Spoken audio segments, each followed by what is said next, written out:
Alright, so your appraisal has come in lower than the purchase price and you're having trouble getting a mortgage to close on the purchase of your property. Now what? I'm that Agent Kelly. I talk about Canadian real estate, my local market of Vancouver, and just real estate investing in general. If you get any value or entertainment from these videos, please thumbs up and subscribe to the channel. Click the bell to be notified every single time I post if you'd like. I post every Tuesday, Thursday, and Sunday. As well, also I have people reaching out to me all the time through all my social media platforms, this channel, my other platforms, whatever it may be. And if you'd like to be one of those people, don't be shy, scroll down, click the link, you can book yourself right into my Calendly. So without any further ado, let's get into this video. So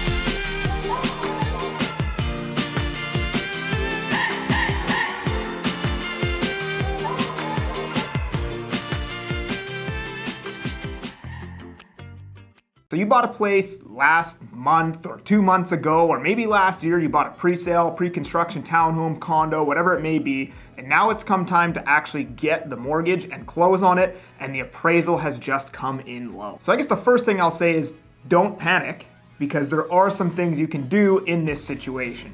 So I have a story to tell you guys on one of my clients that this happened to and how we overcame it. But first off, I'll explain how the appraisal actually works and what may happen. So whenever you buy a home, and let's just say you're going through a mortgage broker, the mortgage broker is going to pick a lender for you or pair you up with whatever lender they think best suits your needs. Now that lender, before they lend on anything, has their own list of appraisers that they like to use to appraise whatever the property is before they lend on it. Now here in Canada, unless it's an owner-occupied loan, the most that a lender is going to lend on a property is 80% loan to value, meaning if it's a $100,000 property, they're going to lend up to $80,000. Now they will lend up to 95% on an insured loan, which is an owner-occupied loan, meaning if you're putting down 5%, it's an insured mortgage, they will lend up to 95% on those properties. But the most standard is 20%, so in this scenario, we're going to talk about 20% down. So let's just say you paid $1 million for a house, right? When it comes to appraise that unit, it appraises at $900,000. That means the lender is only going to lend you 80% of $900,000, yet you still owe the seller $1 million, meaning you're going to need an extra $100,000 cash to close. So to actually break down these numbers, you need 20% of $900,000, which is $180,000, plus an extra $100,000 to pay back the seller to actually close on this property with that appraisal, which is a total of $280,000. Now, if the appraisal came out to $1 million, what you paid for it, you'd only need $200,000 to close as opposed to $280,000. So you guys see how this appraisal is super important. Now, if you do not have the cash, the extra cash to close when the appraisal comes in low, you can actually possibly lose your deposit and maybe get sued for the difference in damages if the seller has to resell that property and they resell it, say, instead of $1 million, now they have to resell it for, $850,000, you lose your deposit and they can actually sue you for the difference after keeping your deposit, whatever extra amount that the seller has lost below that $1 million that you bought it, they could actually sue you for that difference in damages. Now, I'm not a lawyer and I'm not a mortgage broker, so please confirm with your lawyer and please confirm with your mortgage broker and take what I say with a grain of salt. I am a realtor. And also there's other fees like, property transfer tax, lawyer fees, whatever it may be. So it's not exactly $280,000 to close or $200,000 to close or other fees on top of that, but I'm just trying to keep everything really simple. So this is what happened to my client. So I had a client who bought a townhome basically at the peak of the market back in February. Unfortunately, we paid $885,000 for this townhome. The next week, there were similar townhomes selling for $920,000, $930,000, $950,000. So for about a week, we had a really good deal. And then obviously you guys know what happened afterwards. Now, the seller that we initially bought this townhome for needed a long closing because they had bought a pre-sale that was completing in June, I think it was. So because the lenders or the bank or whoever, they usually only hold an appraisal for 90 days, we couldn't actually appraise this townhome until March, at which point the market had already come down substantially. So we paid $885,000 and the appraisal came in at $800,000. Now, we weren't exactly panicked because my client had other cash reserves and crypto and stocks and stuff he could sell off if he absolutely needed to close, but obviously he did not want to do that because he'd be selling everything at a loss to close on this townhome. So then we got a second appraisal that came out at $830,000, and then we got another appraisal that came out at $850,000. but none of these appraisals were coming out at what we actually paid for the townhome. So what we ended up doing is we ended up going not through a broker, and we went straight to the bank itself, RBC. Now, again, take what I say with a grain of salt, but RBC ended up doing something called an autocorrect. In some circumstances, RBC can actually just completely forget about the appraisal and they correct it to whatever you paid for that property, and they will lend up to 80% of the value or 95% of the value on that property with the autocorrect. Now, there are some stipulations. You need good credit, you need this, you need to be able to qualify for a loan with an A lender with RBC. But what we ended up doing is going straight through RBC.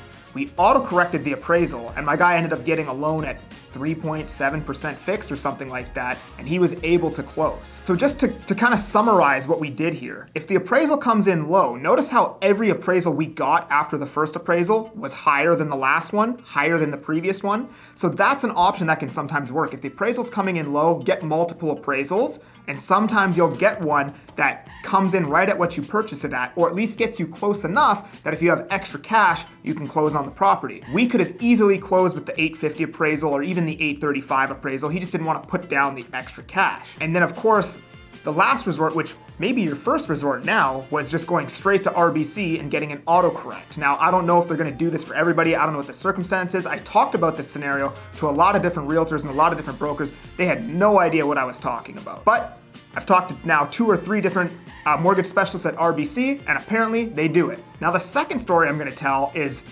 what can actually happen if you do not close on this house, and how this situation can get very, very sticky. So I had a client who bought a house back towards, it wasn't the top of the market, it might have been October. We bought a house for $1.4 million, and what you can actually do within the contracts here in BC, there's a clause in the contract you can cross out, that's the assignment clause, stipulating that, hey, if we want to assign this contract to somebody else, we can before closing, and we get all the profit if we sell it at a higher sale price. So we had that crossed out of the contract. We bought it $1.4 million. We gave $100,000 deposit directly to the seller in their hand. So then what ended up happening is the assignee, because we are now the assignor, we are the person selling the contract, the assignee had bought this property for $1.55 a month later, meaning my client was going to profit $150,000 at closing. He gave us that $100,000 deposit back in our pocket, straight to my seller. However, 2 days before completion, the assignee had informed us that they cannot complete on this property. At which point, we had to go back to the original seller and get an extension. So we got a 1-week extension for the assignee, to which they again could not get a mortgage. Now, because we did not at all trust this guy to get a mortgage, just by what the other realtor was telling us, kind of giving us the explanation of the situation, what we ended up working out was that the assignee forfeited their $100,000 deposit and removed their obligations to the contract, and now it was up to my buyer slash seller to actually close and complete on the purchase. That's what happens in an assignment. The assignor will always be liable to complete on that transaction in the event that the assignee cannot complete. Now, the assignee still obviously has obligations to the contract as well, so my assignor could potentially go after the assignee for damages if they wanted to. Anyways, because my people were not prepared to complete on this property, they had already sold their rights to the contract and went and bought another property, they now needed an extension. This is where things gets really messy.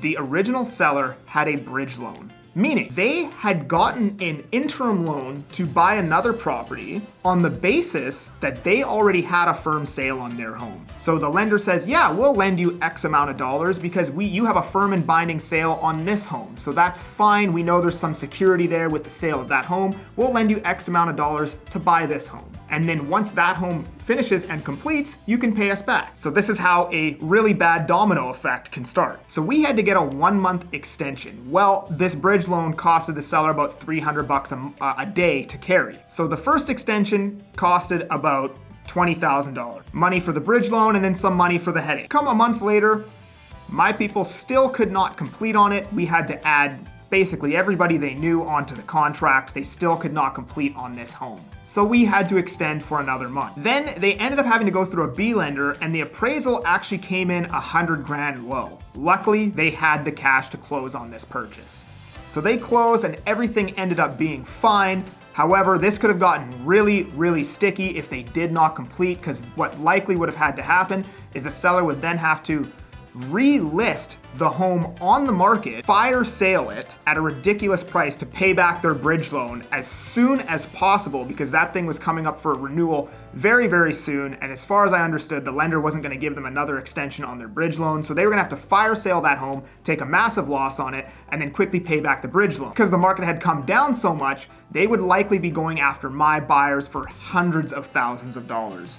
300-400 grand probably. Luckily, everything worked out, and again, I'm not a lawyer. I'm really just talking about what could potentially happen and why things can get so bad if you do not complete on your purchase. Sometimes things will cause a domino effect that end up being way more expensive than just your deposit, especially in a downward moving market. So anyways, if your appraisal comes in low, basically all you can do is have more cash, get a couple more appraisals, and possibly go through RBC and get something called an autocorrect. Now, I know this works because I've had buyers do it and I've talked to RBC brokers about this, but I am not a lender. So I don't want to tell you 100% this works or whatever or blah, blah, blah. But if you're having this issue, it might be worth it to call up an RBC mortgage specialist and talk to them about this autocorrect. So anyways, guys, I hope this helps. If you enjoyed this video, thumbs up, like, subscribe. We'll see you on the next one.